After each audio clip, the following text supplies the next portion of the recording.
बारिश उस रात यूं गिर रही थी जैसे शहर अपने सारे राज बहा देना चाहता हो। सड़कें चमक रही थी लेकिन आरव की आंखों में अंधेरा था, वही अंधेरा जो तब से उसके भीतर बस गया था जब से सारा अचानक उसकी जिंदगी से गायब हो गई थी।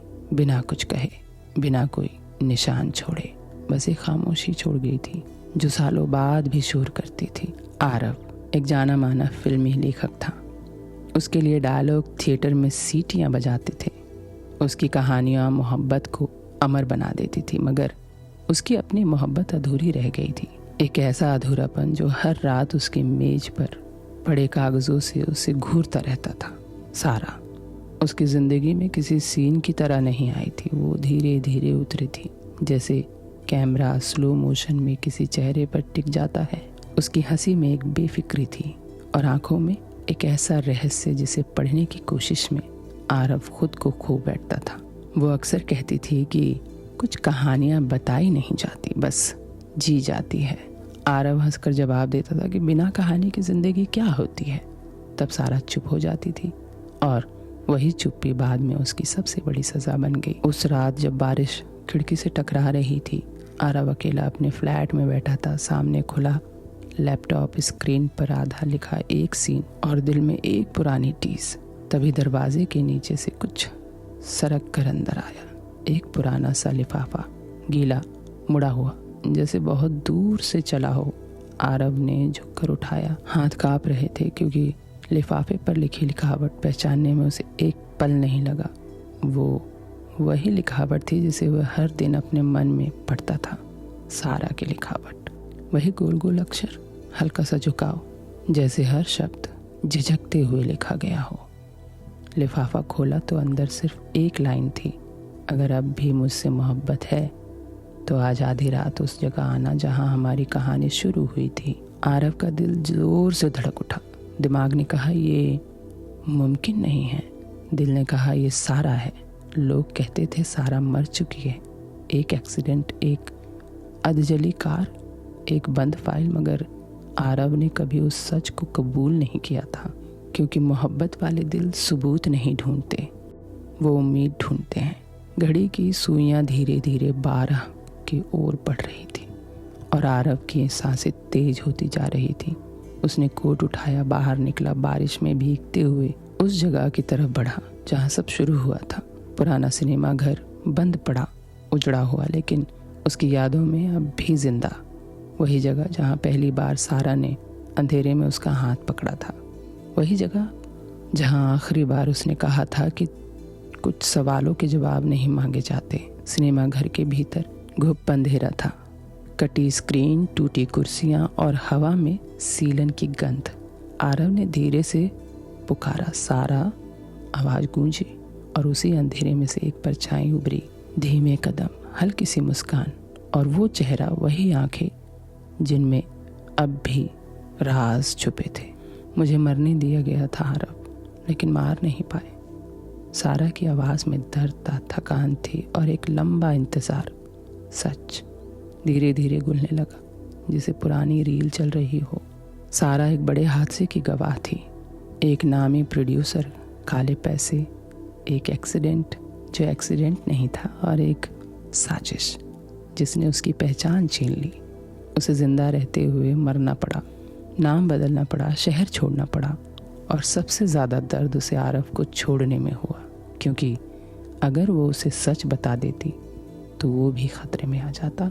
अभी तो सारा का करियर शुरू भी नहीं हुआ था और उसे यूं छोड़ना पड़ा सब कुछ। क्यों?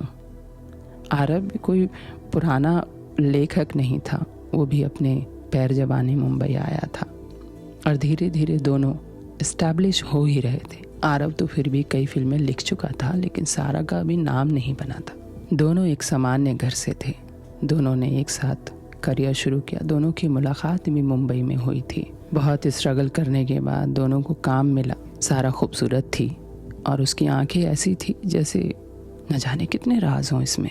आरव भी ठीक था, उसे हीरो नहीं बनना था, उसे बस राइटर बनना था। वो लिखता बहुत अच्छा था। बहुत स्ट्रगल के बाद दोनों को काम मिला। सारा को एक ऐड मिला, उस ऐड में सारा बहुत ही पॉपुलर हो गई, छोटा सा ऐड। और आरव आरव का स्ट्रगल अभी बाकी था। वो लिखता था, कभी छोटे शॉर्ट फिल्म लिखता था, कभी कंटेंट क्रिएटर के लिए कंटेंट लिखता था। ऐसे ही गुजारा चल रहा था। दोनों ने एक फ्लैट लिया था, फ्लैट में दोनों रहते थे एक साथ। दोनों दिन में बाहर निकलते थे और स्ट्रगल करते थे, फिर वापस आ जाते थे।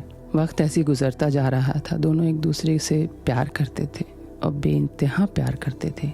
करियर बनाने की वजह से दोनों एक दूसरे से शादी नहीं कर रहे थे।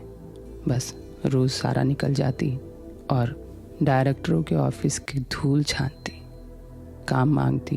कहीं काम मिलता, कहीं काम का वादा मिलता, लेकिन फिर भी दोनों हार नहीं मानते। दोनों सुबह उठते, सुबह निकलते और शाम को थक हार कर घर पहुंचते। किसी किसी महीने काम मिलता, किसी किसी नहीं। आरव को एक बार एक बड़ी फिल्म में मौका मिला क्लाइमेक्स लिखने का और वहीं से उसकी ज़िंदगी बदल गई।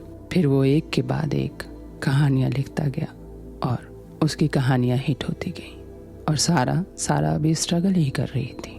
उसका स्ट्रगल जैसे ख़त्म होने का नाम ही नहीं ले रही थी। वो प्रोड्यूसर से मिलने जाती तो वो लोग उसे कहते कि ठीक है, कॉपरेट करो। कहीं दिल मानता, कहीं नहीं मानता, कहीं कहीं चुपके चुपके वो कॉपरेट भी करती तो उसको काम भी मिलता। लेकिन उसने आरव को कुछ नहीं बताया कि वो कहाँ कहाँ पर अपने ईमान को गंदा कर रही है, क्योंकि आरव की ज़िंदगी तो निकल पड़ी थी। अभी सारा स्ट्रगल कर रही थी। लेकिन एक दिन एक बड़े प्रोड्यूसर ने उसे कहा कि बड़ा प्रोजेक्ट है, क्या तुम करोगी काम? सारा ने हाँ भर दी। सारा बहुत खुश थी। वो घर आई, उसने आरव को कहा कि मुझे बहुत बड़े प्रोड्यूसर ने ऑफ़र किया है, मैं ये फ़िल्म कर रही हूँ। आरव भी खुश था क्योंकि उसी फिल्म में ये भी लिख रहा था। अगले दिन स्क्रीन टेस्ट के लिए जब सारा निकली, फिर लौट कर नहीं आई। बस खबर आई कि कार एक्सीडेंट हुआ है, आप लाश को पहचान सकते हैं। आरव की हिम्मत नहीं थी कि वो लाश को देखे, लेकिन सारा के घर वालों ने दावा किया था कि वो सारा नहीं है। कहीं ना कहीं आरव इस बात से खुश था कि शायद वो जिंदा है। सारा उसके बाद कहीं नज़र नहीं आई। उसका करियर तो शुरू होने से पहले ही ख़त्म हो गया। फिर अचानक जब अब सारा आरव के सामने खड़ी थी और आरव अभी भी आंखों में मोहब्बत लिए खड़ा था उसके सामने। आरव ने कहा, तुम कहाँ चली गई थी और इतने दिनों तक तुमने मुझसे कांटेक्ट क्यों नहीं किया? आरव ने कहा, चलो मेरे साथ चलो, हम पुलिस के पास चलेंगे और हम पुलिस को सब बताएंगे। सारा ने कहा, नहीं, हम अभी पुलिस के पास नहीं जाएंगे, पहले हम खुद पता लगाएंगे। थोड़ी ही देर में सारा की आंखें बदल गईं और बात करने का लहजा भी। लेकिन आरव को समझ नहीं आया, शायद वो समझना नहीं चाहता था। सारा इतने दिन कहाँ थी, क्या कर रही थी, वो कोई भी बात करना नहीं चाहती थी। सारा ने कहा, मैं जानती हूँ कि ये सब मेरे साथ किसने किया। तो आरव ने कहा, अच्छा किसने किया, मुझे बताओ। तो उसने कहा, नहीं, बस मैं ये जानना चाहती हूँ कि उसने क्यों किया। सारा ने कहा कि अच्छा, तुम हमेशा मुझे कहते हो ना कि मेरी आंखों में राज है, लेकिन तुम्हें पता है कि कुछ लोग पूरे ही राज होते हैं और कभी पता भी नहीं चलता। आरव ने कहा, क्या मतलब है इस बात का, तुम कहना क्या चाहती हो? उसने कहा, चलो अभी हम घर चलते हैं, उसके बाद हम घर पे बात करेंगे। आरव पहले तो बड़ी मोहब्बत की बातें कर रहा था, फिर अचानक घर जाने की बात हुई तो कहने लगा, नहीं सारा, मैं तुम्हें ऐसे नहीं ले जा सकता। सारा ने कहा, क्यों, तुम मुझे ऐसे क्यों नहीं ले जा सकते?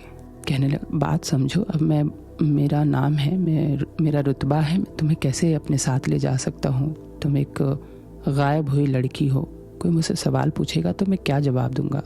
सारा ने कहा, हाँ यही तो बात है कि जो तुमसे सवाल पूछा जाए तो तुम क्या कहोगे? आरव ने कहा, इस बात का क्या मतलब है? सारा ने कहा, ठीक है, मैं सब समझाती हूँ। सारा ने अपना फ़ोन निकाला, एक रिकॉर्डिंग चलाई।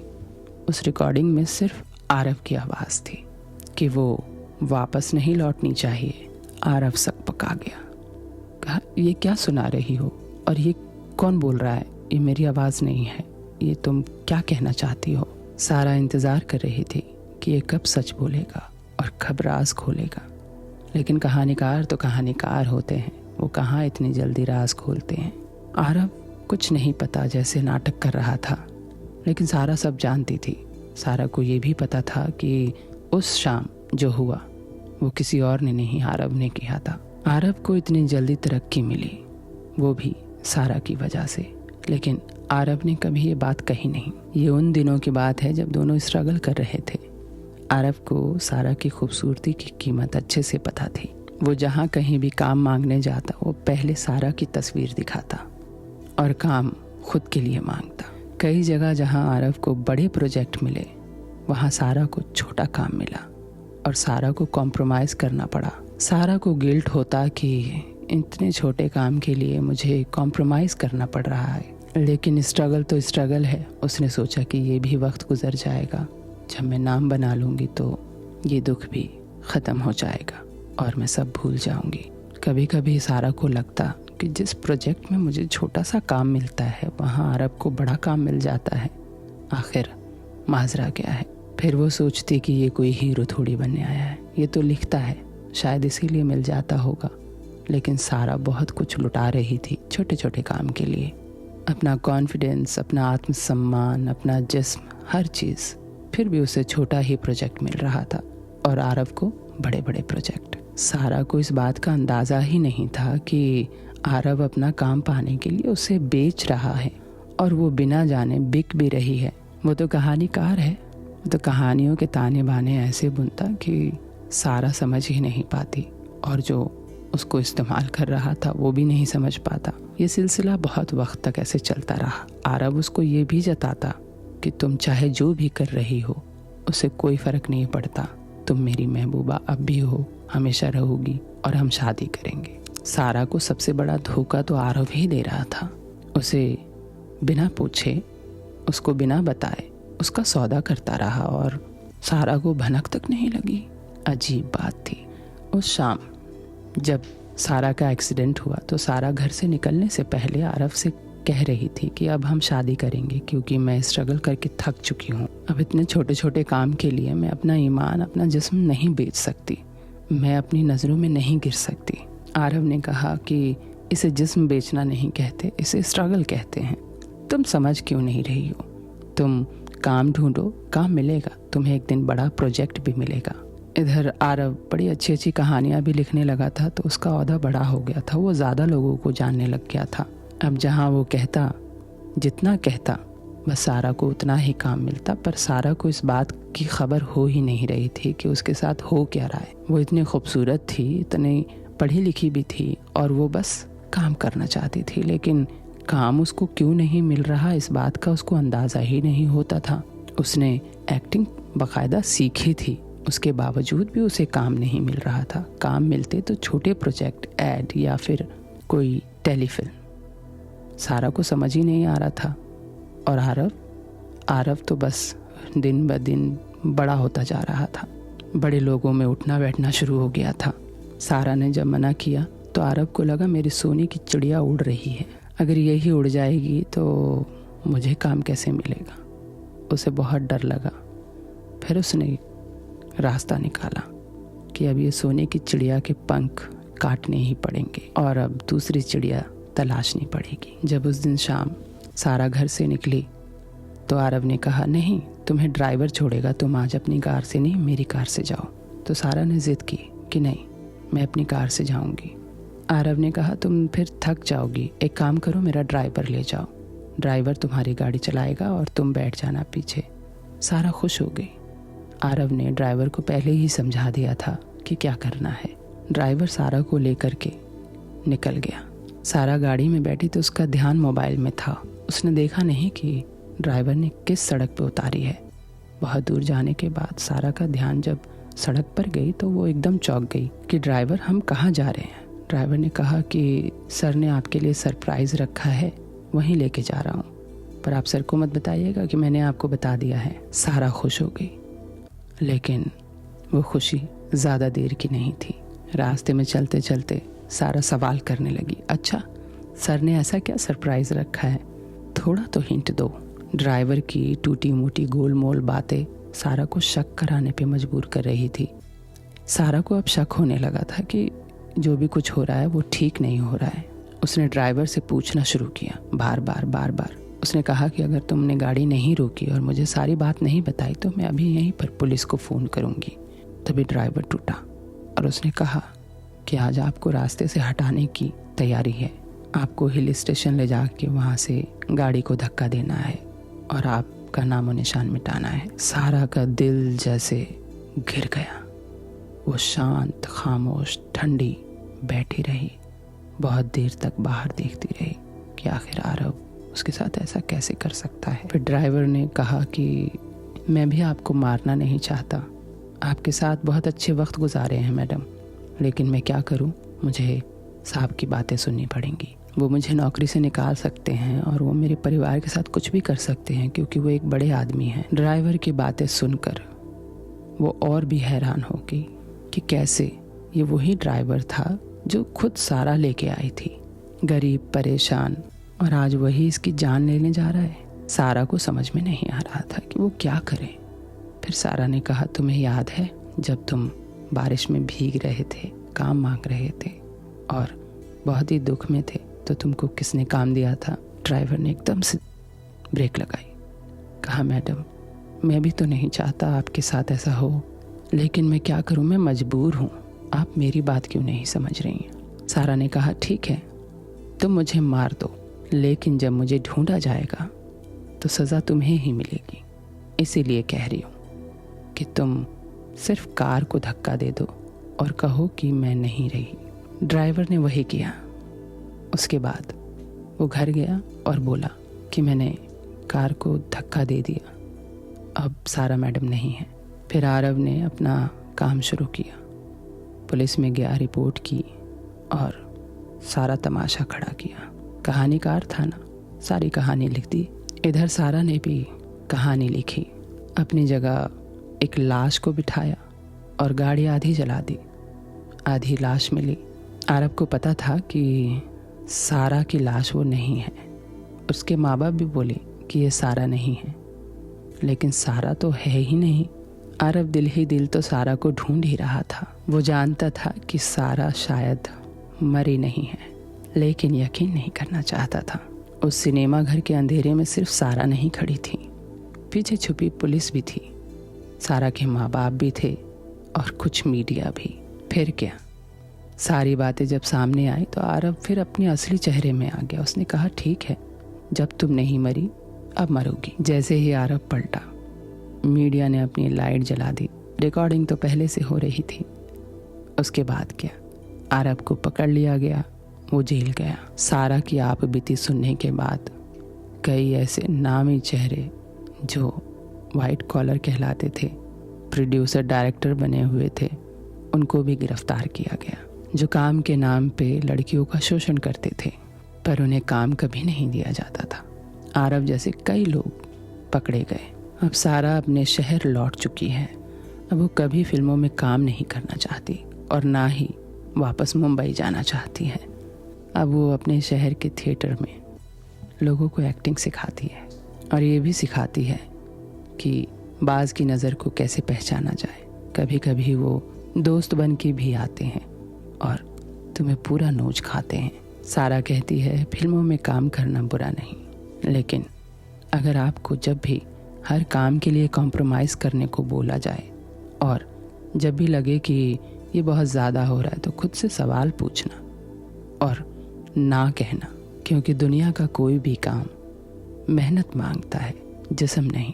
जहाँ कहीं भी आपको कॉम्प्रोमाइज़ करना पड़े वहाँ काम नहीं करना, कभी नहीं। सारा सबको यही बात कहती है, लेकिन एक्टिंग सिखाती है। एक्टिंग उसका पैशन है। वैसे तो सिनेमा ने कई सारा जैसी लड़कियों को खा के निगल के थूक भी दिया है। कई सारा जो है अभी भी हैं और कई सारा आएंगे भी। ये कभी ना ख़त्म होने वाला सिलसिला है, यूँ ही चलता रहेगा। समाज ऐसे ही काम करते हैं। आपको मेरी ये कहानी कैसी लगी? अच्छी लगी तो कमेंट में लिख भेजिएगा। जब तक के लिए खुश रहिए, स्वस्थ रहिए, मस्त रहिए और इसी तरह मुझे सुनते रहिए। धन्यवाद।